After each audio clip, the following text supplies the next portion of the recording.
Aziz kuzatuvchilar, bugungi patsientimiz 41 yoshda, o'ng oyog'idagi varikoz kasalligini, hozir o'ng oyog'idagi ishlamayotgan varikoz tomirlarini lazer bilan biz kuydiryapmiz. Hozir lazer jarayoni ketyapti. Bemorimiz yotibdi, umuman mutlaqo og'riqsiz.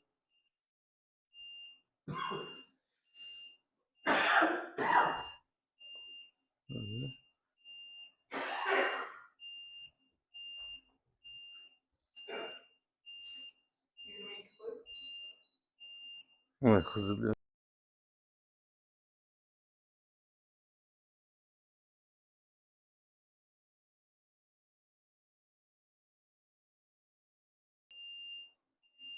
Sizda bir keyin shabaklangan olasiz ana shularni tushundingizmi?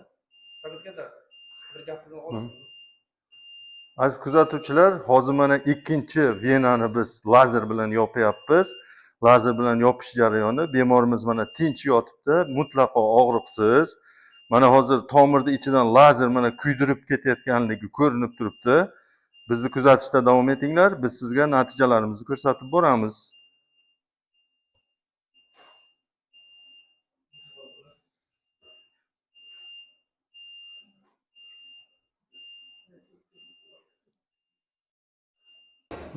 Yürü.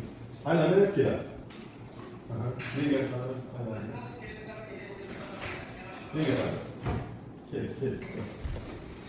Biz sizni yolunuz yapıyoruz. Şunu yapıyoruz. Davay böyle. Savmayın. Aziz kuzatuvchilar, mana O'raljonda varikoz kasalligi bo'yicha ikkala oyoqda lazerni operatsiyasini tugatdik. Bu yerda kompleksli lecheniya bo'ldi. Обязательно birinchi navbatda lazerli operatsiya qilindi. Undan keyin miniflebektomiya, exoskleroterapiya hammasini bajardik. Mana hozir operatsiyadan keyin mana to'g'ridan-to'g'ri O'raljon hozir turib tika yuribdi.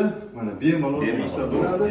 Bemalol uyga ketsa ham bo'ladi. Qanday bo'ldi, og'riqmi mana? Og'riq yo'q, Shavkat aka. Mana siz baraka toping. Joningiz sog' bo'lsin. Bu kishini varikoz kasalligi asorat berib, mana chap boldirida juda katta o'sha trofический yazva boshlangan holatda edi. Shunday. Biz hozir lazerli operatsiyani og'riqsiz, mutlaqo kesmasdan bajardik. Bajarib bo'lganimizdan keyin bemorimizning ahvoli mana отличный, deydi-ku, juda yaxshi. Bizni kuzatishda davom etinglar, biz sizlarga natijalarimizni ko'rsatib boramiz.